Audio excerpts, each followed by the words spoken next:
Lo primero que uno necesita para ser un líder es que tiene que tener un sueño, una visión, una obsesión. Cuando uno tiene la claridad de esa mirada hacia dónde quiere ir, qué es lo que quiere hacer y tiene su sueño, inmediatamente eso se convierte, cuando usted actúa, en convicción. Y cuando usted tiene convicción y le mezcla pasión, eso se transmite.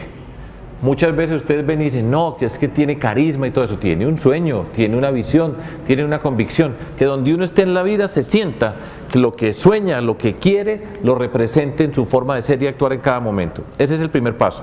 Si no tiene eso, no va a poder ser un buen líder, desde mi perspectiva. Eso no quiere decir que no sea inteligente, brillante, muchas condiciones, pero para liderar uno tiene que tener una pasión, un sueño, un objetivo, una misión, y lo tiene que transmitir, y eso es pasión. Después, uno tiene que entender muy bien, tiene que entender los problemas, y por eso yo en este mundo de lo público valoro enormemente estudiar. O sea, es con rigor académico que hay que entender los problemas, comprender las situaciones, no es simplemente una acción repentista, una frase inteligente, hábil, sino tiene que tener unas bases sólidas de conocimiento del problema. Y después, si yo sé dónde estoy parado, entiendo dónde estoy parado, tengo ese sueño, esa pasión, esa convicción, entonces tengo que diseñar el camino para llegar allá. Y diseñar un camino es un proceso fundamental de priorizar y de saber cuáles son los principios y en qué terreno se va a mover uno.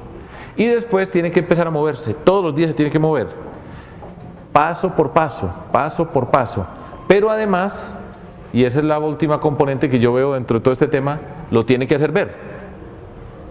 Eso no es tan sencillo. Habitualmente en el mundo de lo público uno dice, es que nosotros hacemos muchas cosas pero no las cuentan o no sé qué cosas. Muchas veces, muchas de las cosas que pasan en lo público terminan diciendo es un problema de comunicaciones. Y yo creo que es un problema que recoge todas estas componentes, pero uno tiene que hacerle ver cada paso que da para que se vea el movimiento. Ese para mí es el poder del liderazgo. Ahora va a haber un viraje hacia el tema de la paz, y el tema de la paz puede enterrar todo lo que se haga en Colombia. Usted puede poner a hablar a este país todos los días de la paz desde acá hasta N años después. ¿Y qué va a pasar con la ejecución del territorio? ¿Qué va a pasar con los programas de vivienda? ¿Qué va a pasar con el sector rural, la agricultura, las hortalizas, las exportaciones, todo eso? Eso puede quedar sepultado. Ese sería un error muy grande del presidente. Coger todo el país solamente a hablar de paz e ignorar lo que pasa en nuestros territorios. Porque además la paz tiene que pasar por los territorios. La paz no se firma en el Capitolio aquí en Bogotá. La paz se tiene que construir y va por todo el país. En Antioquia en particular es un capítulo bien importante. Ya quisiera yo que no hubiera que hablar de paz en Antioquia porque no tuviéramos violencia, pero allá la hemos visto y dura. Pero Lucho pues es un ser humano que tiene una cantidad de condiciones valiosas. Yo no sé cómo entra a trabajar, cuáles son los compromisos del Partido Verde, ni idea. A mí nunca me preguntan, nunca. Pues yo sí le he dicho a él personalmente en alguna reunión que para mí la primera locomotora que tendría que tener este país es la educación. Eso, pues, el esfuerzo, hablo en términos personales, pero de lo que nosotros hemos construido es la educación, es el eje de la transformación social. Tendría que ser la primera locomotora lejos. Yo no sé si haya ya tiempo para que el presidente cambie el lenguaje de sus locomotoras, porque si ustedes me corrigen, de acuerdo a la definición del presidente, la primera locomotora es la minería. Yo digo, no, para mí, desde mi punto de vista de la concepción de lo público y el desarrollo, eso no quiere decir que la minería no sea importante y seguramente podemos hablar de eso, pero para mí es la educación, la primera. Ahora, yo no sé si él tenga tiempo para ajustar su lenguaje, sus prioridades. De hecho, ahora estábamos hablando un poco, y ahora que el país va a entrar a este tema de la paz, pues vamos a ver algo que debe ser bien interesante desde la perspectiva del análisis político y del tema de las comunicaciones. ¿Qué va a pasar con el presidente? ¿Cómo va a comunicar? Porque el discurso de la prosperidad es un discurso complejo. Es muy complejo hablar de prosperidad, hablar de 5 locomotoras, así la palabra locomotora parezca relativamente fácil de visualizar. El tema de la prosperidad, de convertirlo en algo que la gente domina, conoce, que rápidamente le llega a las personas, es muy difícil. Ahora el de la paz sí es un tema que todo el mundo dice, paz, en ese se identifica. ¿Cómo va a cambiar el señor presidente Santos de la prosperidad a la paz? del tema de las desigualdades sociales, de las frases que él ha utilizado para describir su papel en la sociedad, ahora tiene un reto. Y pónganle atención, pues ustedes estarán analizando cuál es el cambio desde el punto de vista de las comunicaciones, de los problemas, de los temas. Ya se queda a un lado, se quedan a un lado las locomotoras y ahora se empieza a ver el país desde otra perspectiva. Eso va a ser interesante. Pues las 100.000, pues se quedan cortiquiticas, o sea, 100.000 no le hace nada, entre comillas, pero es un programa, yo creo que es importante. Ahora, nosotros, pues allá a Medellín le asignaron 10.000 desde hace un tiempo y todavía, yo ponía en Twitter ayer, Antioquia paciente, todavía estamos esperando. Nosotros presentamos, ya no me acuerdo el número exacto, los que más presentamos en Colombia de lotes, porque hago un pequeño paréntesis también, Antioquia es el departamento más poblado de Colombia, saque pues a Bogotá, que es un distrito capital, pero de resto Antioquia es el más poblado, ya vamos llegando a los 6,5 millones de habitantes. Antioquia es el departamento que tiene más municipios, 125, después viene Boyacá con 123, que tiene muchos municipios. Entonces nosotros los presentamos. Eso pasa por un proceso de FINDETER, de evaluar, y en esa primera distribución nos dijeron 3.817 para Antioquia fuera de Medellín. A Medellín le dieron 10.000. Yo he dicho, y pues querer más a Medellín es muy difícil, pues, Fernando es testigo, querer más a Medellín de lo que yo la quiero es muy difícil, pero yo sí he dicho, pero vamos a hacerlos pues para que se vengan para los centros urbanos. Esa es una de las preguntas que nos tenemos que hacer, ¿dónde están los más pobres de los pobres? Que es una expresión que se ha utilizado. Entonces hay que mirar muy bien dónde están ubicados. Pero bueno, a mí me encanta que le vaya bien a Medellín y que se den las viviendas. Ya hay muchas avanzadas y seguramente saldrán pronto y quedará muy bien. Pero a nosotros 3.800. Estamos esperando que terminen. Antioquia va de último. Seguimos esperando. Ya nosotros presentamos todo, pero el FINDETER tiene que hacer la evaluación, mirar los predios. Es más complejo en Antioquia porque pues es más disperso, yo entiendo. Paciencia. Nosotros ya estamos muy urbanizados, cerca del 80% de nuestro país tiende hacia, poco menos del 80% ya vive en centros urbanos y el 20% es sector rural, pero nosotros necesitamos hacer una intervención en el sector rural muy importante y si vamos a hablar de paz en Colombia, ese tema va a ser muy importante porque es que las FARC no están aquí en Bogotá, no están en el Andino. Las FARC están en el sector rural y eso nos va a poner a pensar, que yo creo que va a ser bien positivo, pero el sector rural dentro de todo este esquema va a tener una condición bien diferente. Entonces tenemos que construir unas alternativas en el campo, en una clase media rural y por eso entran innovación y emprendimiento y otra forma de acercarse al territorio. Pero es muy importante la vivienda en el sector rural. Aprovecho la oportunidad para decir, ojo, que ese programa es muy importante, como también, porque tú me preguntaste por diferentes programas, entonces arranqué desde el extremo, eso lo hacemos con Finagro, se está haciendo un esfuerzo, pero no ha tenido visibilidad. Pero es muy importante. La legalización, la formalización de la tenencia de la vivienda. Eso es un proceso que cuesta poco comparado con hacer una casa, pero el impacto social no es importantísimo. Ustedes entienden muy bien. Cuando se le entrega a una familia en Remedios Antioquia, este es el título de su vivienda, la hace sujeto de un montón de posibilidades en el tema financiero, puede tener un préstamo para que sus hijos estudien contra su casa, pero si no tiene título no existe en muchos aspectos. El plan lo que nosotros proponemos es un modelo de desarrollo para Antioquia y sintetizando al máximo es Antioquia, cuando nosotros vamos por el terreno de la legalidad y le apostamos al talento, llegamos tan lejos como nos propongamos. Eso se llama Antioquia la más educada. En el terreno de la legalidad, apostándole al talento y la riqueza que tenemos, llegamos lejísimos. Todo eso para decir, desde la perspectiva de lo que nosotros estamos proponiendo un modelo de desarrollo para el departamento de Antioquia que no tenía un modelo, en el sentido de un modelo de desarrollo. Y la frase es esta: Antioquia, la región líder de América Latina en innovación y emprendimiento. Es hacia allá vamos nosotros. Antioquia, región líder en América Latina en innovación y emprendimiento. Esa es nuestra apuesta. Eso significa, por ejemplo, que Medellín es la capital latinoamericana de la innovación y el emprendimiento. Fíjense que esto tiene sentido para nosotros y hay que entender muy bien Medellín, el área metropolitana y el resto de Antioquia.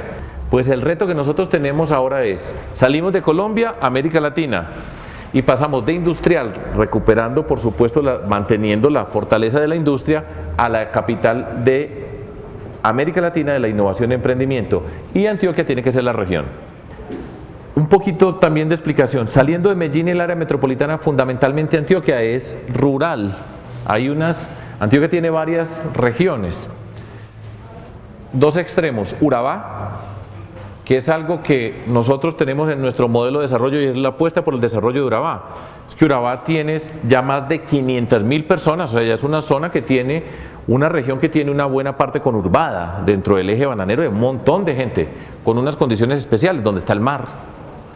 Y las autopistas de la prosperidad o de la montaña van a llegar al mar. Y nosotros entendemos esas autopistas como una nueva intervención sobre el territorio, que es un elemento detonante, y tenemos que pensar el desarrollo de Antioquia sobre lo que pasa con esas autopistas. Entonces la autopista hay un corazón de Antioquia, Medellín, está casi que en el centro geográfico de Antioquia.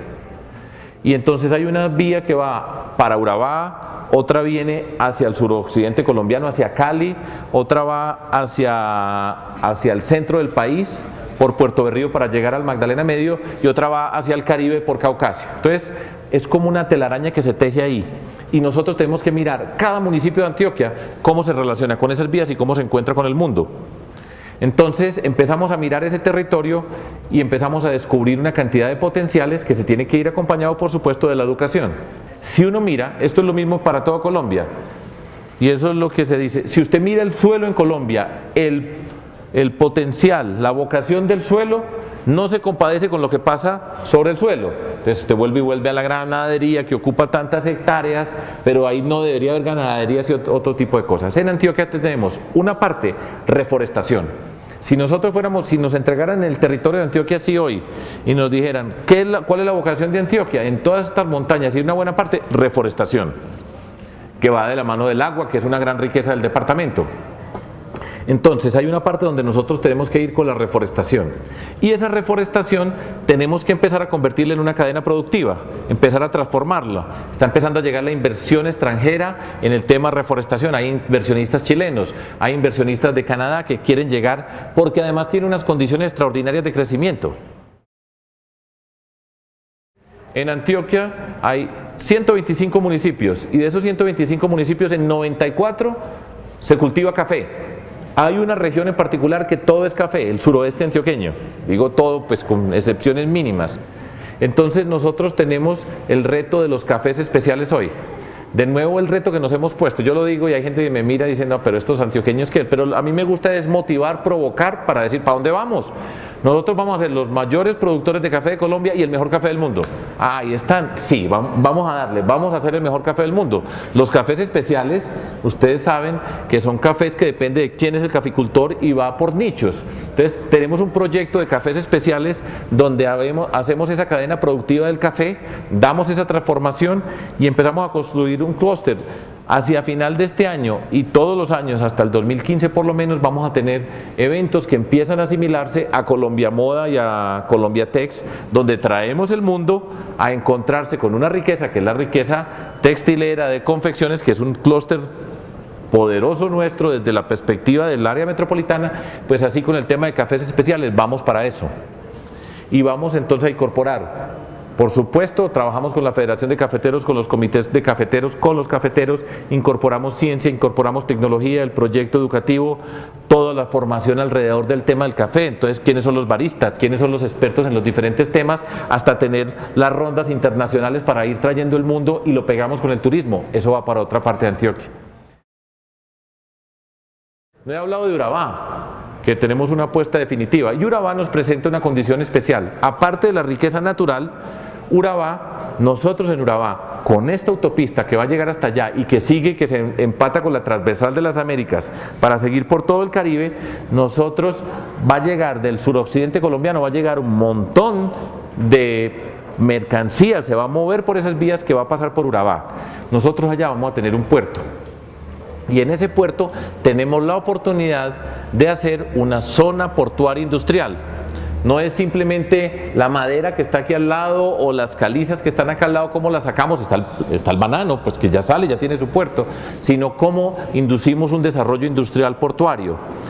Esto no lo he dicho yo en público, pero en 15 días más o menos o un poco más nos vamos para Panamá.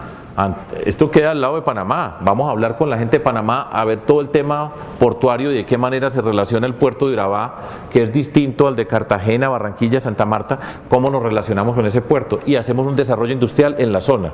No es simplemente para sacar los productos, sino cómo podemos hacer un desarrollo industrial ahí. Lo primero, el proyecto, ustedes saben pues toda la historia que hubo alrededor de ISA, la ANI, las discusiones, etcétera.